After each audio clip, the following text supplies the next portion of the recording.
کہ جو بھی میڈیا کے قوانین بنے وہ ایسے نہیں ہونے چاہیے جس کو حکومت جو ہے وہ بازو مروڑنے کے لیے استعمال کر سکے. یہ بات بالکل 100% ٹھیک ہے. لیکن یہاں پہ یہ بحث نہیں ہوئی اب تک. میں پہلے دن سے اگست سے میں جو ہے وہ گفتگو کر رہا ہوں میڈیا کی تنظیموں کے ساتھ, شامی صاحب کے ساتھ بھی, ارشاد عارف صاحب کے ساتھ بھی, جہاں پہ میں PMDA Pakistan media development authority جو ہے وہ میں لے کے آنا چاہتا تھا. اس میں میں نے کیا کہا, میں نے کہا کاؤنسل آف کمپلینٹ جو ہے اس کو, اب یہ یہاں پہ بھی دیکھیے نا, ڈیفیمیشن لا جس طرح شامی صاحب نے کہا, ڈیفیمیشن لا تو موجود ہے لیکن اس پہ عمل نہیں ہو رہا. اب یہ کہہ دیتے ہیں کہ جی نہیں وہ آپ UK میں, بھائی ڈیفیمیشن لا تو UK کا اور ہمارے میں کوئی فرق ہی نہیں ہے. پرابلم یہ ہے ہمارے ہاں جو لوور جوڈیشری ہے وہ ڈیفیمیشن کو امپلیمنٹ کرنے میں انٹرسٹڈ نہیں ہے. آپ کے کیسز ہی ڈیسائیڈ نہیں ہو رہے ہیں, آپ کے کیسز اتنے لمبے ہو جاتے ہیں. اب آپ دیکھیے کہ حالت یہ ہو گئی ہے کہ پاکستانی میڈیا ہاؤسز کو سو کرنے کے لیے لوگ لندن جاتے ہیں. ہر بڑے آدمی نے پاکستان کے میڈیا ہاؤس کو سو کرنا ہے, اس نے جا کے لندن میں کیا ہے. یہاں پہ 2 وزیروں کے ساتھ جو ہوا وہ جا کے لندن میں جا کے انہوں نے کیس فائل کیے, کیونکہ جوڈیشری یہاں پہ ہم باہر والوں کو کہہ رہے ہیں کہ جی آپ پاکستان کے لا سسٹم کے اوپر جو ہے بلیو کریں, یہاں پہ حکومتی وزیروں کو باہر جا کے کیس کرنے پڑ رہے ہیں. یہ حالت ہے ہمارے اعتماد کی اپنے جسٹس سسٹم کے اوپر. This needs to be changed, اور یہ چینج نہیں ہوگا اگر جو اپنا جوڈیشری خود چینج نہیں کرنا چاہے گی تو چینج نہیں ہوگا. آپ ڈیفیمیشن لا لگا لیں, آپ کی مرضی ہے. دوسری طرف ہم نے کیا کوشش کی, ہم نے کوشش کی ایک آلٹرنیٹیو سسٹم کریٹ کریں جس میں فیصلے ہو سکیں. ہم نے کہا پیمرا میں اس وقت کاؤنسل آف کمپلینٹ ہے, وہاں پہ آپ نومینیٹ کریں 50% لوگ جو ہیں وہ میڈیا نومینیٹ کر دیں, 50% لوگ پارلیمنٹ نومینیٹ کر دیں, اور جب ان کے پاس شکایت جائے تو وہ اس کا فیصلہ کریں, اور 6 مہینوں میں اس کا فیصلہ جو ہے وہ ہونا چاہیے. اور انفارچونیٹلی اس کو انفورس نہیں ہونے دیا گیا. اور ہمارے اپوزیشن بھی تو ساری جوکرز پہ مبنی ہے. جب جو بات جو ان کے اوپر آپ ریفارم پہ لے کے جائیں وہ دیکھتے ہیں کہ اگلے ہمارا پولیٹیکل فائدہ کیا ہوگا. ان کو نیب کے لا کے علاوہ کوئی دنیا میں کیس ہی نظر نہیں آ رہا. ان کو رات خواب پہ بھی بس یہی ہے کہ نیب کچھ ختم کرتے ہیں, باقی اور کسی ریفارم میں وہ انٹرسٹڈ نہیں ہے. اب یہاں پہ یہ جو پیکا کا لا ہے, دیکھیں ارشاد عارف صاحب, میں آپ نے مثال دی کہ آپ نے خبر دی, اور وہ تو کرمنل ڈیفیمیشن میں نہیں آتا, وہ تو سول سائٹ کے اوپر جائے گا.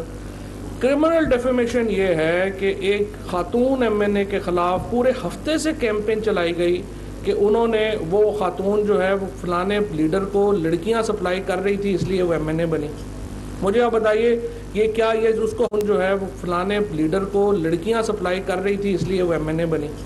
مجھے آپ بتائیے یہ کیا, یہ اس کو 1000 روپیہ یا 2 لاکھ روپے جرمانہ کر کے اس بندے کو چھوڑ دینا چاہیے؟ ہرگز نہیں. آپ نے کہہ دیا کہ ایک جو منسٹر ہے اس کو اس لیے ایوارڈ مل گیا کہ اس کے جنسی تعلقات ہیں. مطلب 2 ٹکے کے لوگ جو ہیں جن کی نہ اپنی کوئی عزت ہے, نہ ان کے گھر کی کوئی عزت ہے, نہ ان کو اپنی فیملیز کا کوئی پتہ ہے, وہ جو منہ میں آتا ہے وہاں پہ بیٹھ کے کوئی بکواس کر دے, اور ہم کہتے ہیں کہ نہیں جی اس کے اوپر تو یہ کوئی کیس ہی نہیں بنتا, جی یہ بڑا ظلم ہو جائے گا. ہاں ہمیں ڈبیٹ یہ ہونی چاہیے کہ سیف گارڈز آپ ڈیولپ کریں لا کے اندر کہ مس یوز نہ ہو سکے. یہ کہنا کہ لا ہی نہیں ہونا چاہیے, یہ تو جنگل کی سوسائٹی بن جائے گی. اور جس طریقے سے پھر ہم نے یہاں پہ حالات کر دیے ہیں, ہم سمپل یہ کہہ رہے ہیں لا ہو اس کی, اور یہ تہمت اور بہتان دونوں جو ہیں یہ اسلامک پنشمنٹس ہیں, آپ اس کے پیچھے تو نہیں ہٹ سکتے. اور آپ نے جو سول ڈیفیمیشن اور کرمنل ڈیفینیشن ہے وہ ویل ڈیفائنڈ ہے, آپ نے اس کو کرنا ہے.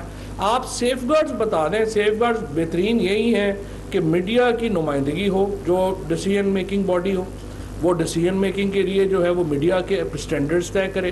پھر آج ابھی آپ نے دیکھیں سب سے بڑے اخبار کے جو ایڈیٹر ہیں وہ اتنے بے شرم ہیں کہ انہوں نے ہیڈ لائن لگا دی کہ شیعہ ماسک جو ہے اس میں ہوا ہے حملہ.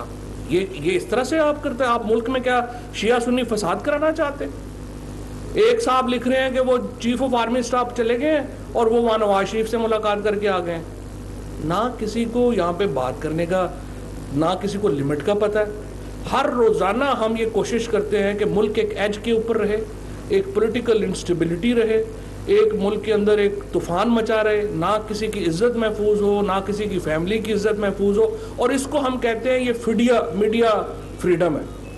کوئی یہ میڈیا فریڈم نہیں ہے, یہ لچر پن ہے اور اس کو کنٹرول ہونا چاہیے. اور میں یہ سمجھتا ہوں کہ ہر طرح ہمیں یہ کوشش کرنی چاہیے, ایک طرف حکومت کو ہمیں بچانا ہے کہ حکومت میں کوئی ایسا آدمی نہ ہو جو کہ قانون کو مس یوز کر سکے، اور دوسری طرف ہمیں معاشرے کو بچانا ہے ان لچر لوگوں سے جو یہ حرکات کر رہے ہیں۔ ان دونوں کے درمیان میں رہ کے ہم آگے چلیں گے۔ اینڈ تھرڈلی مجھے بڑی خوشی ہے کہ یہاں پہ سارے اسٹوڈنٹس بھی ہیں اور نئے ینگسٹرز بھی ہیں۔ دیکھیے ہم نے آ کے سب سے پہلے تو گورنمنٹ کا جو میں ڈیجیٹل میڈیا کی طرف تھوڑا ایک میں دوبارہ بات کرنا چاہتا ہوں، اس کی بڑی اہمیت ہے۔ آپ دیکھیں جب ہم نے اپنی اس کو نہیں بنایا اور اس کے ہندوستان نے مثلا آپ دیکھیں اب ہوتا یہ ہے کہ جو ملک ہیں ان کے خلاف ضروری نہیں ہوتا کہ جا کے حملہ ہی کرنا ہوتا۔ آپ سب سے امپورٹنٹ یہ ہوتا ہے کہ ملکوں کو آپ اپنی اس طرح کی فضا کریٹ کر دیں ملکوں کے بارے میں کہ ان کی معیشت تباہ ہو جائے، ان کے اوپر لیجسلیشن آ جائے، ان کے اوپر پابندیاں لگ جائیں۔ اب مثلا نور مقدم کیس ہے، نور مقدم کیس اسلام آباد میں کرمنل کیس ہے۔ آپ مجھے بتائیے ہندوستان کا اس سے کیا تعلق ہے؟ ان کے 2 ڈیجیٹل چینلز نے کم از کم جو ہے وہ 35 گھنٹے کی ویڈیوز بنائی نور مقدم کیس کے اوپر۔ یہاں پہ وہ ایک ٹک ٹاکر کا کیس ہوا مینار پاکستان میں، جہاں پہ وہ لڑکی کے ساتھ لاہور میں واقعہ ہوا ہے۔ مجھے بتائیے انڈین اس سے کیا تعلق ہے؟ انڈین ڈیجیٹل میڈیا نے اس واقعے کے اوپر گھنٹوں کی اپنی جو ہے وہ پوڈ کاسٹ کریٹ کی، گھنٹوں کی ویڈیوز کریٹ کی، جسٹ ٹو شو کہ پاکستان عورتوں کے لیے محفوظ ملک نہیں ہے، اور پھر اس کو جو ہے وہ چلایا گیا۔ اسی طریقے سے جب ہم نے یہ PMDA کی بات کی میڈیا، ایک فیک آرڈیننس کے اوپر ہمارے ڈان اخبار نے ایک فیک آرڈیننس کے اوپر ایڈیٹوریل لکھا، وہ ایڈیٹوریل جا کے ہیومن رائٹس کمیشن نے جنیوا میں کوٹ کیا، اور پاکستان کو جو ہے وہ تھریٹ کیا گیا کہ آپ کا ہم GPS جو ہے وہ کینسل کر دیں گے۔ This is how the regulations work with media, this is how now یہ جو نیا ایک سینیریو بنتا ہے جس میں آپ ملکوں کو سکویز کرتے ہیں اپنے لیگل فریم ورک کے ذریعے، اور جس میں آپ اس طرح کی چیزیں، منورٹیز محفوظ نہیں ہیں، عورتیں محفوظ نہیں ہیں، فریڈم آف ایکسپریشن نہیں ہے، ان چیزوں کو بڑھا چڑھا کے آپ بیان کرتے ہیں اور ملکوں کے خلاف اس کو جو ہے وہ استعمال کیا جاتا ہے۔